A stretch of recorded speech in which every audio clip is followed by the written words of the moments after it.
Hello, it appears my article is unauthorized and seems to be banned, so I'm just going to read it. Um, and you can just, I guess, refer to the various links. I think the links will get this article banned or this video banned as well, so I'm not going to be posting those as hyperlinks. Anyway, the title is Game Theory and a Father's Response to Parental Alienation, the Long Game from a Patriarch's Perspective. Introduction. Everyone's unique situation is different. What I hope to share is information I have found helpful to frame the no-win situation fathers often find themselves, where Karen takes the kid and attempts to alienate the children from their father using the American court system. It is important to analyze the situation as it exists in a sober manner. This is not about saying who is better or worse than others. One can only play the cards in their hands. There is no point in comparing your situation with another man's. Make improvements from where you are now. Life is not fair. Deal with it. This is the same for picking up women. When you become a formidable man, women and people in general will be attracted and interested to get to know you. Just as you should never listen to a woman to give you advice on how to attract women, it is very likely that the same advice applies to women giving advice on how to reunite with your alienated adult children. Power, good looks, muscles, bad boy, being alpha, money, gravitas, and fame are not what women want to admit openly what actually attracts them. Example, alpha fucks, beta bucks. Alpha male is what every man wants to be and what every woman is attracted to on a primal level. This primal attraction, not necessarily sexual, is a powerful tool to override the layers of lies built up in their minds over the years. The reality is that liars will lie to themselves first, and so, as your life improves, while they tend to remain stuck in their victim status, relying on past wrongs to justify their current actions, they will correctly be seen by third parties as crazier and crazier when compared to the observable reality of the father's thriving life. The following are general concepts, not necessarily in order, but as they naturally come to mind. And here's some background information. I'm not going to necessarily read through this. I think just putting in these links in the description will get this place banned. Vox Day is specifically mentioned as being banned from the, I believe, US campuses of Google. So he is very banned and very unauthorized. All right, that should be enough. Okay, Patriarch's Perspective. Think what an ancient Roman patriarch who was head over their household would look at things. Legacy and the long game. Children and wives die all the time. See Epictetus Discourses. A patriarch must move on and make more children. One son will inherit everything, and if there are no suitable sons, he will adopt one. It is not uncommon for patriarchs to leave the raising of the adolescents to the mother and the slaves, while he focuses on building the gravitas and wealth of the household. Long travels and military campaigns may mean years of not interacting with their children. When the sons reach adulthood, that's when the father's role becomes central. Leave the child rearing to the women. For modern examples, see Donald Trump's involvement with the rearing of his children. And there's that. Thanks to boomers, we now have the understanding that when the kids turn 18, they leave the house never to be seen again. This is not reality. 18 is when the real fathering begins. Be ready. Spiritual warfare, light versus darkness, truth versus lies. I'm just going to assume you know these Bible verses, so I don't really see the need to read them, but I guess I'm already this far, I might as well. Now the serpent was more crafty than any other beast of the field that the Lord God had made. He said to the woman, "Did God actually say, 'You shall not eat of any tree in the garden'?" And the woman said to the serpent, "We may eat of the fruit of the trees in the garden, but God said, 'You shall not eat of the fruit of the tree that is in the midst of the garden. Neither shall you touch it, lest you die.' But the serpent said to the woman, you will not surely die, for God knows that when you eat of it, your eyes will be opened, and you will be like God, knowing good and evil." So when the woman saw that the tree was good for food, and that it was a delight to the eyes, and that the tree was to be desired to make one wise, she took of its fruit and ate. And she also gave some to her husband who was with her, and he ate. I do not permit a woman to teach or to exercise authority over man. Rather, she is to remain quiet. For Adam was formed first, then Eve. And Adam was not deceived, but the woman was deceived and became a transgressor. That's one of Paul's letters. I guess that's Genesis, up that first one. And this section here is one of the Gospels.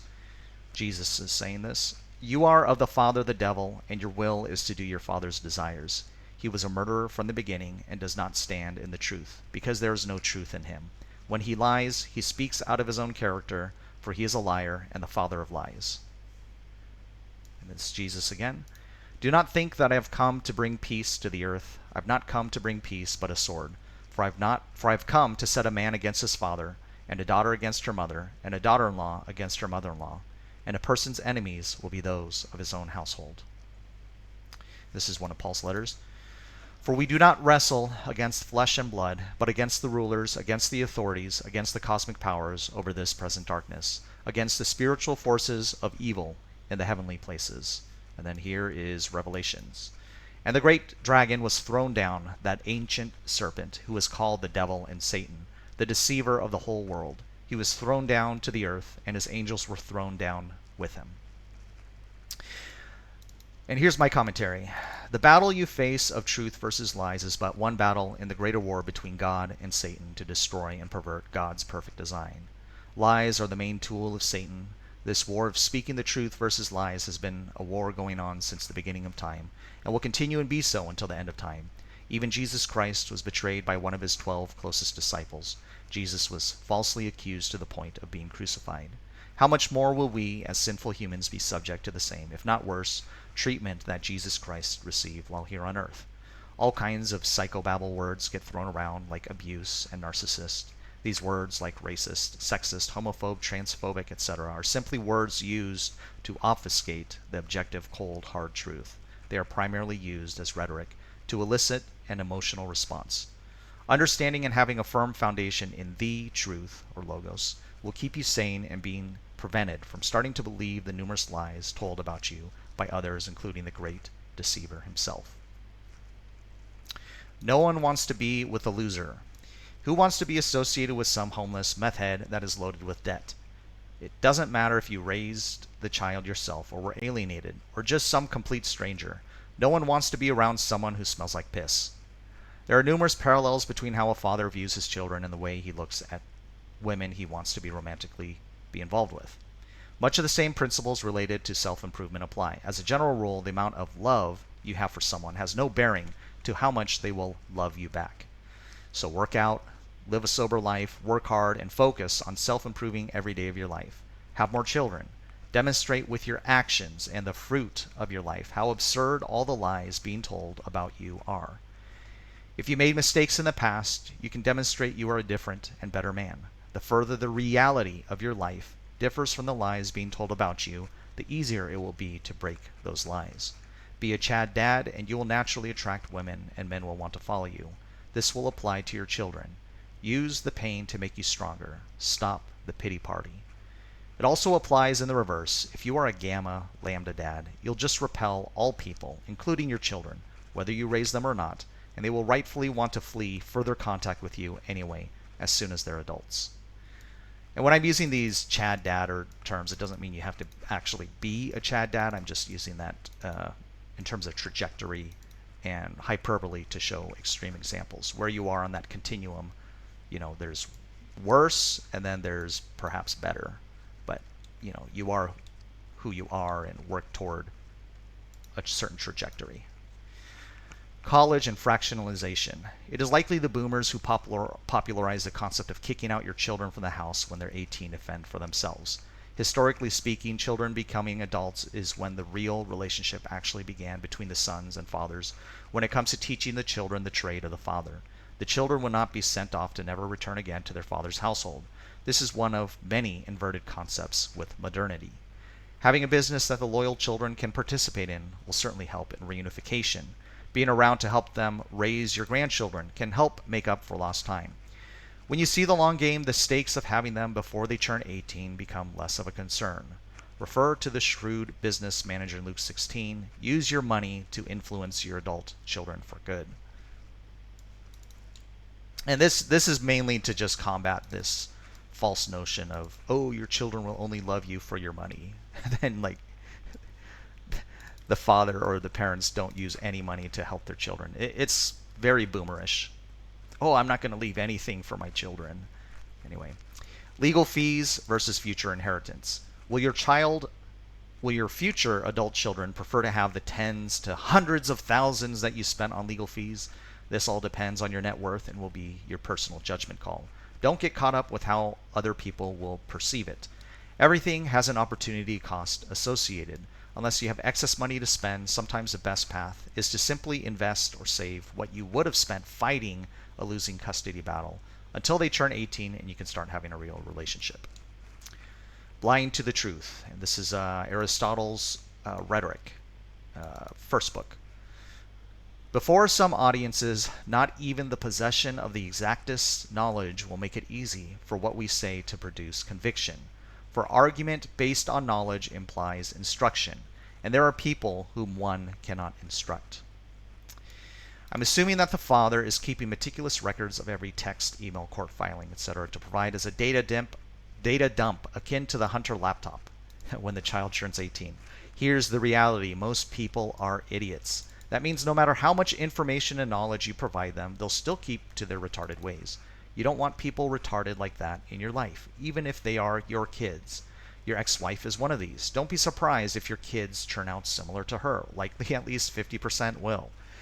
As you come to realize how much better off your life is without your ex-wife, think about how that would also apply to any of your kids who share her stupidity. No amount of training can make stupid go away. Even if you raised your kids and stayed married, your ex-wife and equally crazy children would have made your life a living hell anyway. It would have been much more difficult to be rid of them later in your life than at the beginning. Imagine the ways they would have betrayed and sabotaged you. If your adult children are sane and can recognize the truth, they will naturally gravitate to you once they see the truth. Light attracts light, light repels darkness. Betrayal of a father by his children is a common trope. The children who end up following you after learning the truth are the ones that can be instructed. Those are the children worthy of your time and energy. The rest of the foolish adult children should be left free to destroy their own lives in the footsteps of their mother. It's much harder to be rid of a child that you have reared than a child who never was in your household to begin with. Lies should be no part of your household. If your adult children want to bring lies into your household, you're better off without them, just as you are without the lies of your ex-wife. Pedestal worshipping children. Stop. This is what women do and is what makes them great mothers. The same pitfalls of pedestal worshipping women is the same with children. You set the frame and the children follow. When you look through the Old Testament, you see the sons fighting for the affection of the father. Be the kind of father that has something that the adult children will want to fight for. If you have nothing to offer, then don't expect them to be fighting to be in relationship for you. As Rollo Tomassi puts it in The Rational Male, I'm not sure whatever, I think his first book, have lots of plates spinning. In this case, have a lot of children. The wealth and gravitas of your household, when the children turn 18, should be of such heights that your alienated children would have to be literally retarded to not want a relationship with you. At that point, you will have enough crazy people in your life. Self-filtering retarded adult children will be a positive. Typical responses to parental alienation based on SSH category, which is sociosexual hierarchy. This is just kind of general observations. Alpha. They're too busy having sex and making more babies with other beautiful and much younger women. The ex is doing him a favor. And alpha is unlikely reading this article. This is just my observations reading various posts in the parental alienating community and how they kind of see things and how they respond to things. I think really the SSH category really, depending on where that person's frame is or perspective they're providing, this kind of gives some idea. And where you are, this is just more of a descriptive. I'm not saying everyone needs to be alphas and bravos. Most of us are just going to be deltas. It's just an explanatory model. Bravo. These men, being closely associated with alpha, likely will have great support from their alpha and hooked up with another woman. Losing the children will hurt them more than for an alpha, but they will move on, probably having more children as well. Being so close to the alpha and entrenched in the SSH, They have a strong community that is supporting them to dispel the lies of the ex. Speaking in general, social proof, or other people repeatedly speaking positively of the father is extremely beneficial in dispelling the lies. Commonly, the alienating mother tends to be extremely bitter and have very few friends. The contrast of alpha and community support versus the embittered ex-wife will be obvious to see, especially as a Bravo typically has a new happy family. Delta. This is the majority of men. They are most likely to take the self-sacrificial model in order to take the high road. Walking away is anathema, as it means walking away from their perceived duty. These are the type of men that women know they can most take advantage of, and likely the type of man that would most benefit from just walking away.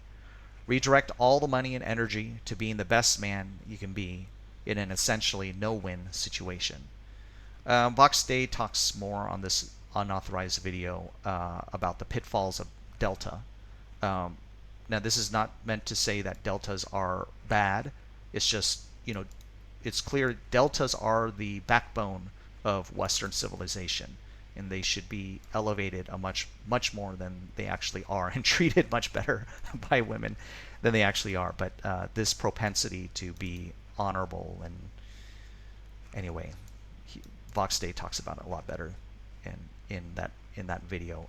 It's like pitfalls of delta. I forgot what number it is. Anyway, gamma, bitterness, losers, liars and deceivers to themselves and everyone else, working on graduating to delta before even thinking about the children. Everyone can see through your lies, and your adult kids will too. If you don't have truth on your side, you already lost. Reddit is a cesspool of gammas, and likely most of the commenters or responders will be those to this article. So this was originally posted in Reddit. It was immediately deleted. So gamma's confirmed. Yeah, and you have to remember, especially when you're in these parental these father communities, there are probably quite a bit of gammas written in there, and they're just totally lying about their situation, just as they always lie, lying to themselves, lying to others to make themselves look, better, when really they are just, like I said, gammas, and you don't want a gamma as a father. Just, they really got to work on just speaking the truth, telling the truth, especially to themselves, and then of course to others. Sigma, if you really, okay, they prefer being alone, doing their own thing anyway. People tend to be interested, while at the same time put off by the mystery man, often mistaken as an alpha. Sigma's gonna do what a Sigma's gonna do. Lambda, work to be a delta, I might add. Put on some clean clothes and take a shower. Poor lambdas. Anyway, lambdas, you have quite a bit of work. Anyway, Aristotle versus Plato. This is a much more meta-philosophical perspective that may or may not be useful to you. As Vox Day states, every conflict can be boiled down to Aristotle versus Plato. Aristotle observed the world as it currently exists and seeks to act in harmony with nature, aka natural law. Plato wants to crush nature, or the world as it is, and impose his worldview onto nature. Damn the consequences. My analysis above is from an Aristotelian perspective. This is just the way the world is. These are the rules of the game. Now play the game the best you can. Maybe you can find an exploit, but once you know and accept the rules, rather than fighting them and crying about how unfair they are, the better you'll be able to play the game. Yes, being fit, attractive, and wealthy puts the game into easy mode. Is it fair? No, it just is. The perspective of Plato would be that the power of your obsession desire for a child or a woman should overcome all natural law and make the person of your desire suddenly become irresistibly attracted to you. You could be a fat blubber homosexual crying baby like in the movie The Whale, and somehow true love will overcome all the natural laws of attraction. In the same way, many of the various worldviews that seek to demolish the natural laws of hierarchy that exist, see Chapter 1 of Politics by Aristotle, means they enter various levels of insanity. Insanity being defined as a sincere belief into something that is contrary to observable reality. There are real consequences when people defy the natural law, aka God's design. This is just like fighting gravity. You can provide artificial propulsion to fight gravity, but given enough time, natural law will always prevail. Family courts and U.S. debt are the primary means by which the natural hierarchy of the father and the family have been attacked. Imagine how quickly this entire system would collapse if there was no longer U.S. debt to fund the U.S. family courts, which enforce the Platonic views of equality. Just in general, this goes beyond just family courts, feminism, just everything about equality is artificially propped up and will eventually collapse. Romancing your children so that they will love you. I'm going to take a drink.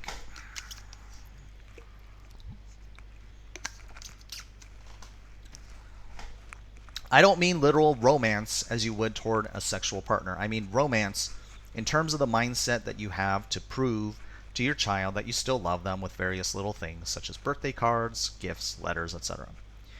The typical narrative from predominantly female adult alienated children is that these romantic gestures didn't really spark any interest in the women. There was some contempt toward these gestures. It wasn't until after they connected with their father that they realized over time afterward, oh my God, my father was telling me I loved him all along. Or he loved me. Sorry. In fact, some would state that during the original reception it was creepy. Notice the cause and effect. The actual romancing of the children was not the actual catalyst. It was only after the reunification. This parallels similarly to advice women give to men and what you see on sappy movies. Remember the number 1 and number 2 rule in attracting a woman. Rule number 1, be incredibly good looking. Rule number 2, refer to rule number 1. Furthermore, unwelcome romantic gestures from an ugly man is considered creepy. Unwelcome romantic gestures from attractive men is considered flattering. I'm going to bring up the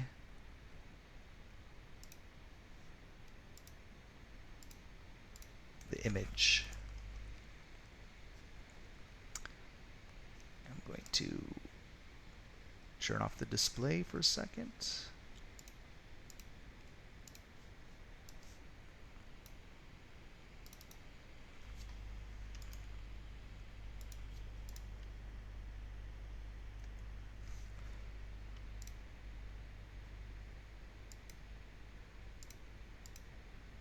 There, just, I'm not going to keep it open at the same time, but just let that burn. Mel Gibson, Mark Wahlberg, the other guys. I mean, they're pretty cool, but if you've seen the movie, you know kind of how it's portrayed.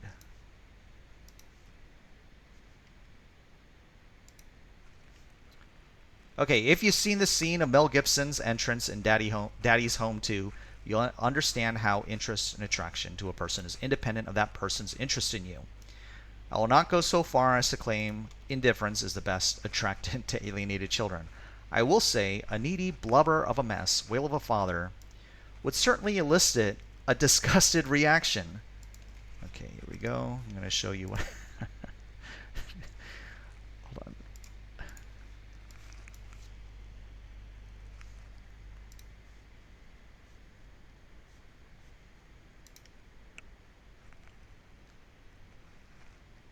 That's your father.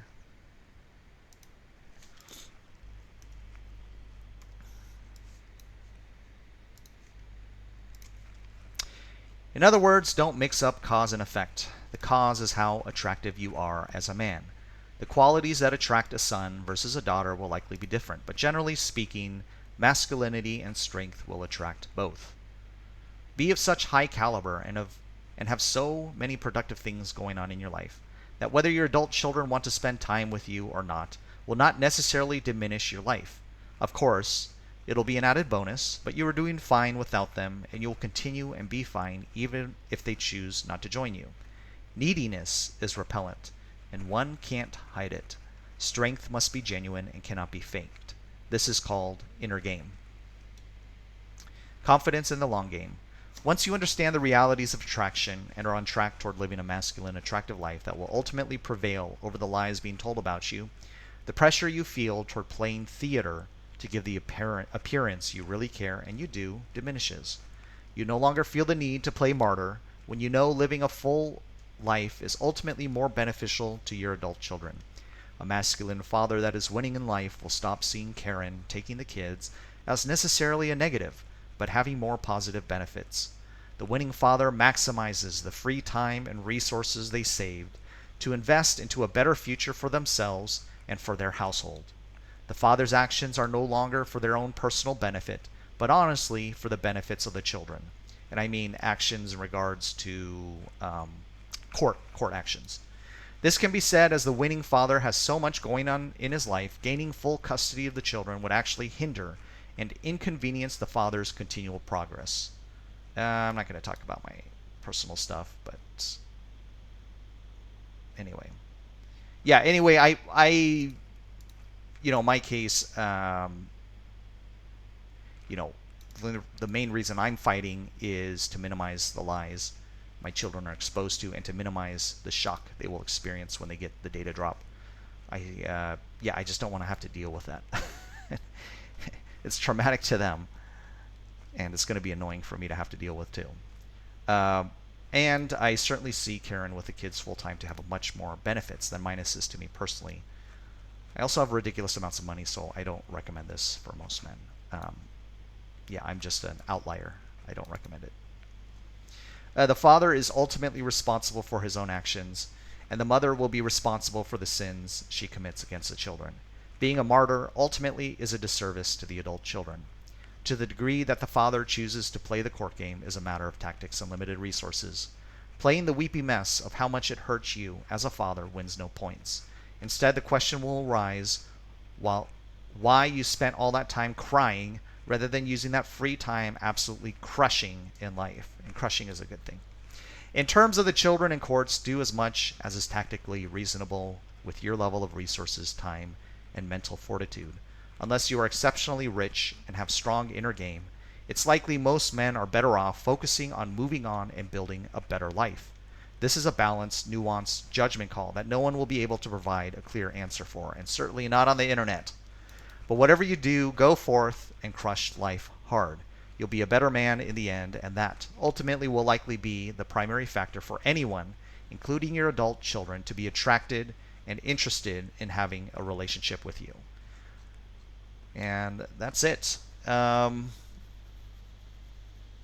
a lot of gammas on there, and there's a lot of women giving advice on this.